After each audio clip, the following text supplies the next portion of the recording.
Let's talk about why it's so hard to make the changes that you say you want to make in your life. Everybody, including you, including me, at some point in their life has thought about making some change that would intentionally make their life better in some way. Maybe that's make more money, get more fit, get your relationships more on point, like actually bring yourself into a state of spirituality that you want to be in. Whatever it is, fill in the blank. You've wanted to make some change in your life, and you know people that also want to make changes in their life. The question is, why is it so hard to do? Because it's easy to decide the change you want to make. We think about how we want to improve our lives and we say, all right, cool, that's the place that I want to go. That's the change that I want to make. We can figure out even how to do it. Like, let's say that somebody wants to lose 20 pounds. Well, they would think, all right, well, I need to find a gym that I want to go to. I probably need to find a trainer that's going to help me get there. Maybe I need somebody that's going to help me with my diet because I know that's a big component of it. And I need an alarm clock because I need to wake up earlier. And I need to do a lot of these things. Tactically, that's super easy to figure out. The same thing when it comes to increasing your income, because we've got a number of opportunities that are in front of us. We've got control over how much we make on those opportunities. And then we've got the simple execution and understanding marketing and sales, which I realize probably isn't that simple to most everybody watching this. Everybody's version of hard is different. I've studied it quite a bit. In any event, tactically, it's easy to figure out how to make the changes that we want to make. Easy to figure this out. So again, why is it so hard?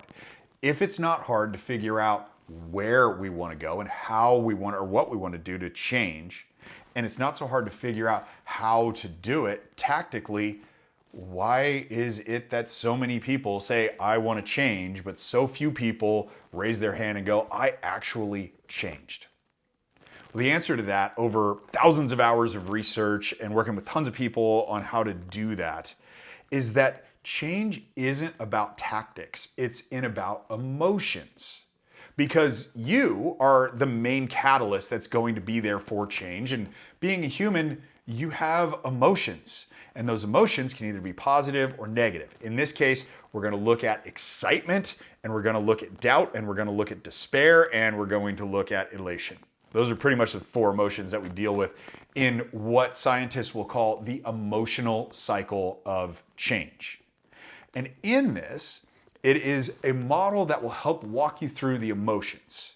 And if you figure out how to master these emotions, then whatever change it is you actually want to make is one that you actually will follow through on, and you will make it. You just have to get through a couple difficult parts. So picture change and the emotional cycle of it going in 4 distinct phases.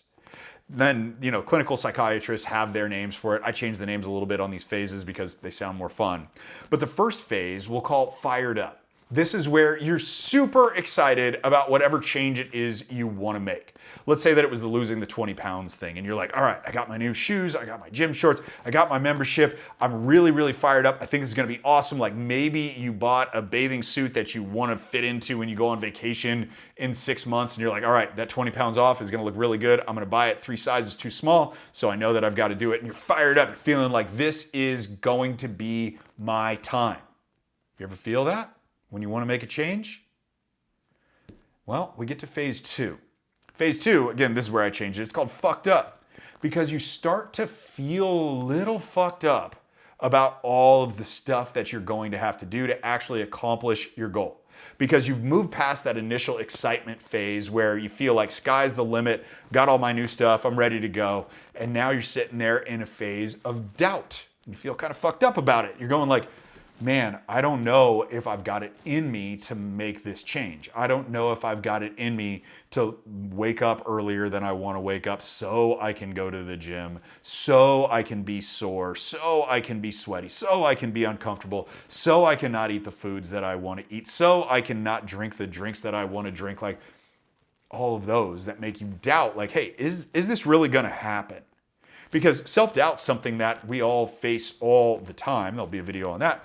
But we face these level of doubts, and that's one of the reasons why it's so hard to change. It's easy to get excited. The fired up phase, everybody can get into that. You've probably gotten into the fired up phase way more times than you've gone past the fucked up phase. And that's not saying anything negative about you, it's just humans and how we operate. So you get to that phase, and if you push through that, where you say, all right, you know what, we're gonna test it. We're gonna see if this is the time when I'm gonna go beyond where I said I was able to go, or where I think I can go to make this change. It gets worse. We get into what I call the trough of despair.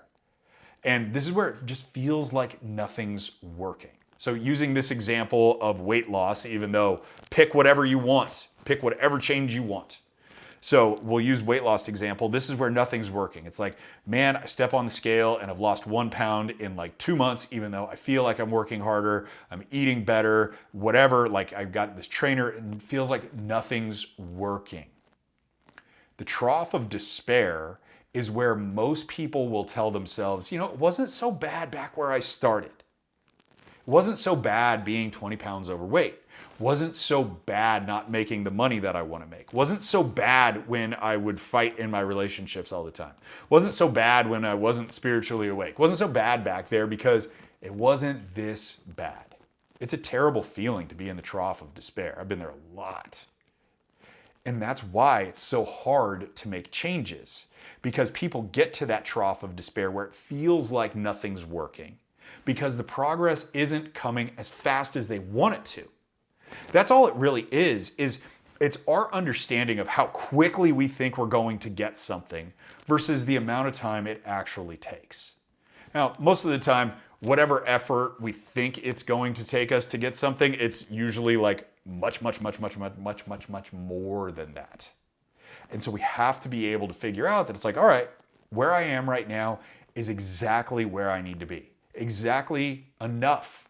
I've done enough to get to where I am. Rather than thinking, well, I'm not doing enough, like I need to do way more. Well, you're right where you need to be. We miscalculate how quickly it's going to be what we want it to be. It's not about enough or not enough. It's just the timeline. So if we can get that perspective and that perspective flip and understanding that, all right, it's just going to take a little bit longer than I thought. My effort's fine. Everything's working exactly as it needs to. Then we can push past the trough of despair and we get into the last stage, which is the lift. This is where you're feeling elation because most of the major challenges are already behind you. You've already done what you need to do in order to get to that phase. And the change that you want to make at that stage is pretty much inevitable. So the reason why change is so difficult for so many people is getting through that negatively charged bundle of emotions where we're primarily talking shit to ourselves about ourselves and then judging the fact that we're not far enough along as we thought we should be, which, by the way, if you want to watch about judging yourself, just click the pop-out banner right there. Once those two phases go away, once we realize that we can push right through them with just some simple perspective flip that, yeah, hey, it's supposed to be hard. Any change is, and everything that I'm doing is enough, then we can get to the lift every time. So my encouragement for you is that with whatever change you want to make, push through, especially push through the trough of despair. Don't allow yourself to tell the story that, hey, it's easier if I go back. It's easier back there. It wasn't that bad back there. Because you're closer to getting to that lift and that change that you're trying to make than you think you are. Maybe the progress isn't as fast as you want it to be, but it's further than you were yesterday. Hey, if you got something out of this video, good for you. I'm glad. The purpose of these things is to just help with perspective and some things that I've learned and things that people have taught me over the course of my life. And my hope is that it helps you in yours somehow, some way. If you know somebody else in your real life, not your YouTube life, not your social media life, but in your real life that you feel like needs to hear the message that I had today, or maybe just wants to because, well, they're looking to make a change and they're on the plan right now and they just want a little bit of supercharging, please share this video with them. It probably mean the world to them. To me, I may never know about it, but to them, if it can help them out and get their life just a little bit further along where they want it to be, then I'm tremendously grateful for that. Thanks for watching. We'll see you on the next video.